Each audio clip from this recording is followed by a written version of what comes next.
Hello my dear students, welcome to my channel 3 years study centre.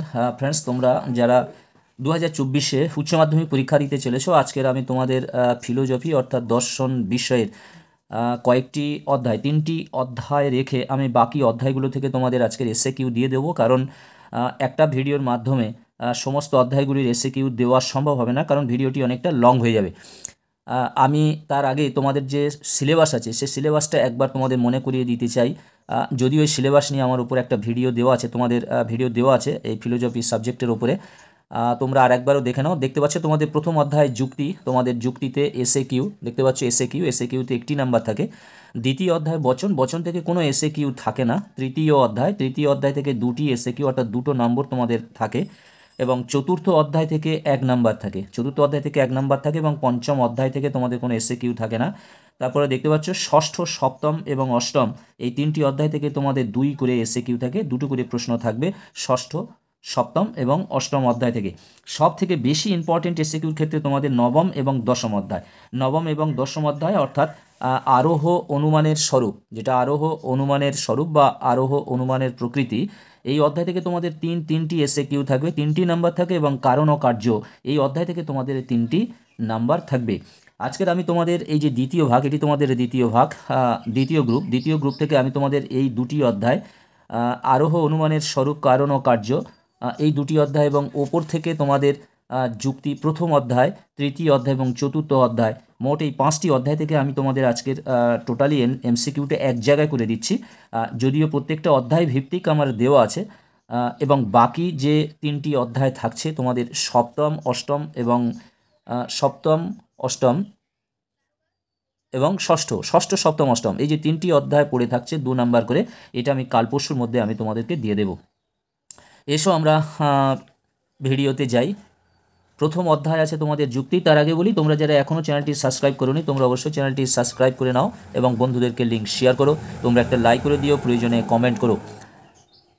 এসো প্রথম অধ্যায়, তোমাদের প্রথম অধ্যায় যুক্তি। যুক্তি থেকে তোমাদের মাত্র 1টি নাম্বার থাকে, তাহলে প্রশ্ন বুঝতে পারছো খুবই কম আছে। দেখো, আমি শুধু প্রশ্নগুলো পড়ে যাচ্ছি, আমি যদি উত্তর বলতে চাই তাহলে ভিডিওটা অনেক বেশি বড় হয়ে যাবে, যার জন্য আমি 3টে অধ্যায় আজকের থেকে তোমাদের বাদ রাখছি। কারণ তোমরা ওই 3টি অধ্যায় হয়তো আগামীকাল সকালে কিংবা তোমরা রাত্রি 7টা, 7:30টার মধ্যে তোমরা ভিডিওটি পাবে। একের দাগে দেখো যুক্তির অবয়বগুলি কী কী, 2 এর দাগের অবরোহ যুক্তি কাকে বলে, 3 অনুমান ও যুক্তির মধ্যে পার্থক্য কী। এই 3টি প্রশ্ন খুব ইম্পর্টেন্ট, 3টি প্রশ্ন থেকে একটি প্রশ্ন আসতে পারে। তারপরে দেখো 4 দাগে যুক্তির অবৈধতা বলতে কি বোঝো, যুক্তির বস্তুগত সত্যতা কাকে বলে এবং যুক্তির আকারগত সত্যতা কাকে বলে। চলো নেক্সট পেজে। 7 দাগের প্রশ্ন সিদ্ধান্ত বলতে কি বোঝো। 8 দাগের প্রশ্ন যুক্তির অবয়ব কাকে বলে, সত্যতা কয় প্রকার ও কী কী, এবং যুক্তির আকারগত বৈধতা কাকে বলে। আরোহ যুক্তির 2টি বৈশিষ্ট্য লেখো। কোন যুক্তিতে বস্তুগত সত্যতা বিশেষভাবে লক্ষ্য করা হয় এবং যুক্তির কয়টি অংশ ও কী কী। বচন ও যুক্তির পার্থক্য কী এবং একটি বৈধ যুক্তির উদাহরণ দাও যার আশ্রয় বাক্য মিথ্যা। এই কটি মাত্র প্রশ্ন, 15টি প্রশ্ন। তার মধ্যে থেকে যেগুলো দেখবে সালভিত্তিক যে প্রশ্নগুলো আছে, প্রশ্নগুলোর উপরে একটু গুরুত্ব দেবে। তোমরা জানো যে তোমাদের প্রশ্ন পড়ে আসা যে বিগত যে সাল আছে সেই সাল থেকে প্রশ্নগুলো ঘুরিয়ে ফিরিয়ে আসে। চলো, এবারে প্রথম অধ্যায় হয়ে গেল, এবার দ্বিতীয় অধ্যায় তো তোমাদের নেই, এবার আমরা যাই তৃতীয় অধ্যায়ে। এবার তোমাদের দ্বিতীয় অধ্যায় বচন থেকে কোনো এসএ কিউ তোমাদের থাকে না। তোমাদের তৃতীয় অধ্যায় থেকে তোমাদের 2টি নাম্বার এসএ কিউ থাকে। তৃতীয় অধ্যায়ের নাম হলো বচনের বিরোধিতা। দেখতে পাচ্ছ বচনের বিরোধিতা। আমি সমস্ত প্রশ্নের উত্তরগুলো আমি তোমাদের দেখিয়ে দিচ্ছি এবং প্রশ্নগুলো দেখো পড়ে দিচ্ছি। 1 দাগের প্রশ্ন অসম বিরোধিতার সত্যতার নিয়মটি লেখো। উভয় বচনই একই সঙ্গে সত্য নয়, এটি কোন বিরোধিতার সত্যতার নিয়ম। বচনের বিরোধিতার 2টি শর্ত কী কী। বিপরীত বিরোধিতা ও বিরুদ্ধ বিরোধিতার মধ্যে পার্থক্য কী। বচনের বিরোধিতার আবশ্যিক শর্ত কী। বিপরীত বিরোধিতা অধীন বিপরীত বিরোধিতার মধ্যে পার্থক্য করো। অধীন বিপরীত বিরোধিতার সত্যতার নিয়মটি লেখো। 8 দাগের প্রশ্ন অধীন বিপরীত বিরোধিতার একটি দৃষ্টান্ত দাও।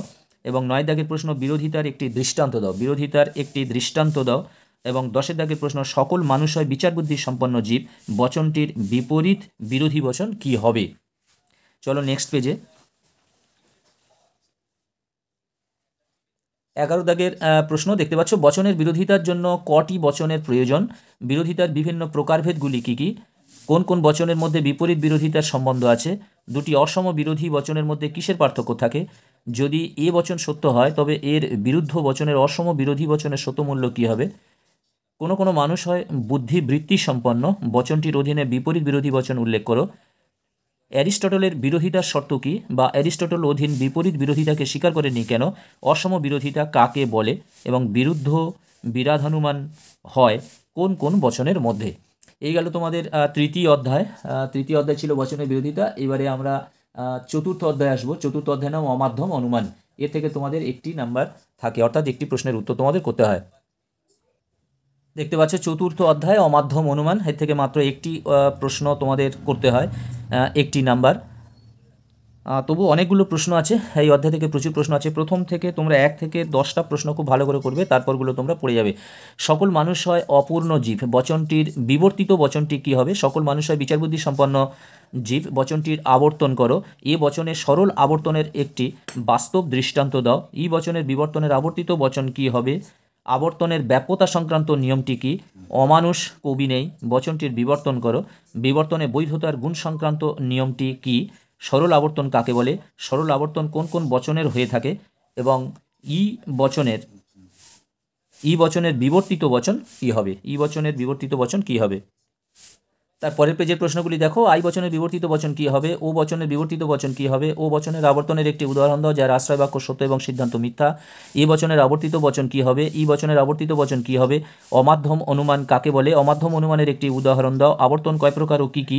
কোন বচনের আবর্তন সম্ভব নয় বা অবৈধ? কোন বচনের আবর্তন সীমিত আবর্তন বা অসরল আবর্তন? মিল অবাধ্যম অনুমানকে প্রকৃত অনুমান বলেন না কেন? এই ছিল তোমাদের চতুর্থ অধ্যায়ের প্রশ্ন। এবারে আমরা পরের অধ্যায়ে চলে যাই। বন্ধুরা, তোমরা যারা চ্যানেলটি সাবস্ক্রাইব করোনি অবশ্যই তোমরা চ্যানেলটি সাবস্ক্রাইব করে নাও এবং বন্ধুদেরকে লিঙ্ক শেয়ার করো। পঞ্চম অধ্যায় থেকে কোনো এসএ কিউ থাকে না, তাহলে ষষ্ঠ, সপ্তম, অষ্টম এই 3টি অধ্যায় তোমাদের পড়ে রইল। আমি 2-1 দিনের মধ্যে তোমাদের এই অধ্যায়গুলির এসএ কিউ দিয়ে দেবো। এখন এসো দ্বিতীয় ভাগ। দ্বিতীয় ভাগের তোমাদের যে দুটি অধ্যায় থেকে তোমাদের এসএ কিউ থাকে, সেই দুটি অধ্যায় হলো নবম এবং দশম, আরোহ অনুমানের স্বরূপ এবং কারণ ও কার্য। প্রথম দেখো আরোহ অনুমানের প্রকৃতি বা স্বরূপ। 1 দাগের প্রশ্ন দেখো, উপমা যুক্তি বা সাদৃশ্যমূলক আরোহ অনুমান কাকে বলে? উপমা যুক্তির মূল্যায়নের একটি মানদণ্ড লেখো। বৈজ্ঞানিক আরোহ অনুমানের সংজ্ঞা দাও। বৈজ্ঞানিক আরোহ অনুমানের সংজ্ঞা দাও। অবৈজ্ঞানিক আরোহ অনুমানকে লৌকিক আরোহ বলা হয় কেন? এবং 5 দাগের প্রশ্ন, প্রকৃতির একরূপতা নীতি কাকে বলে? পরের দাগের প্রশ্ন, সামান্যীকরণ কাকে বলে? সামান্যীকরণ কাকে বলে? আরোহ অনুমানের বস্তুগত ভিত্তি কি? বৈজ্ঞানিক আরোহের সিদ্ধান্তটি কোন বচন? ভালো উপমা যুক্তি কাকে বলে? ভালো উপমা যুক্তি কাকে বলে? ভালো বা উত্তম উপমা যুক্তির একটি দৃষ্টান্ত দাও। তারপরে দেখো 11 দাগের প্রশ্ন, মন্দ বা দুষ্ট উপমা যুক্তি কাকে বলে? মন্দ বা দুষ্ট উপমা যুক্তির উদাহরণ দাও। মন্দ বা উপমা যুক্তির উদাহরণ দাও। এরপরের কয়েকটি প্রশ্ন আছে, আর অতিরিক্ত কয়েকটি প্রশ্ন আছে, দেখে নাও এই অতিরিক্ত প্রশ্নগুলো। 13 দাগের, একটি বৈজ্ঞানিক আরোহ অনুমানের একটি উদাহরণ দাও। বৈজ্ঞানিক অবৈজ্ঞানিক আরোহ অনুমানের একটি পার্থক্য লেখো। প্রকৃত আরোহ অনুমান কয় প্রকার ও কী কী? বৈজ্ঞানিক আরোহ অনুমানে কোন নীতি অনুসরণ করা হয় এবং অবৈজ্ঞানিক আরোহ অনুমানকে কি মূল্যহীন বলা যায়? এই ছিল তোমাদের নবম অধ্যায় আরোহ অনুমানের স্বরূপ, এই চ্যাপ্টারটি থেকে। এবার তোমাদের যে দশম অধ্যায় বললাম, নবম এবং দশম অধ্যায়, এই দুটি অধ্যায় তোমাদের কাছে খুব ইম্পর্টেন্ট, কারণ এই দুটি অধ্যায় থেকে তোমাদের 16 নম্বর এসএ কিউর মধ্যে 6 নম্বর শুধু এই দুটো অধ্যায় থেকে থাকে। দেখতে পাচ্ছ এখানে আরোহ যুক্তিবিজ্ঞান দ্বিতীয় অধ্যায়। কারণ আবশ্যিক শর্ত কাকে বলে? প্রথম প্রশ্নটি হলো আবশ্যিক শর্ত কাকে বলে? কারণের পরিমাণগত লক্ষণ কি? কারণের পরিমাণগত লক্ষণ কি? এই প্রশ্নটি খুব ইম্পর্টেন্ট আছে। আবশ্যিক শর্ত অর্থে কারণের একটি উদাহরণ দাও। পর্যাপ্ত শর্ত অর্থে কারণ বলতে কি বোঝো? পর্যাপ্ত শর্ত অর্থে কারণের একটি উদাহরণ দাও। পর্যাপ্ত শর্ত অর্থে কারণের একটি উদাহরণ দাও। আবশ্যিক পর্যাপ্ত শর্ত অর্থে কারণের একটি দৃষ্টান্ত দাও। এবং কারণের সদর্থক শর্ত কাকে বলে? কারণের সদর্থক শর্ত কাকে বলে? এই প্রশ্নটিও ইম্পর্টেন্ট। এই গোল দাগ দেওয়া যেগুলো দিলাম এই অধ্যায় থেকে এই প্রশ্নগুলো তোমরা 100% তৈরি করে নেবে। পরের প্রশ্ন দেখো, বহু কারণবাদ কাকে বলে? বহু কারণ সমন্বয় বলতে কি বোঝো? খুব ইম্পর্টেন্ট দুটো প্রশ্ন। তারপর 10 দাগের, বহু কারণবাদের দুজন সমর্থকের নাম লেখো। বহু কারণবাদের একটি ত্রুটি বা অসুবিধা উল্লেখ করো। যদি এ ঘটে, বি নামক ঘটনাটিও ঘটে, এখানে এ ও বি এর কিরূপ সম্পর্ক আছে? শর্ত কয় প্রকার ও কি কি? কার্ভেট রিড কিভাবে গঠিত? এটা সরছে না।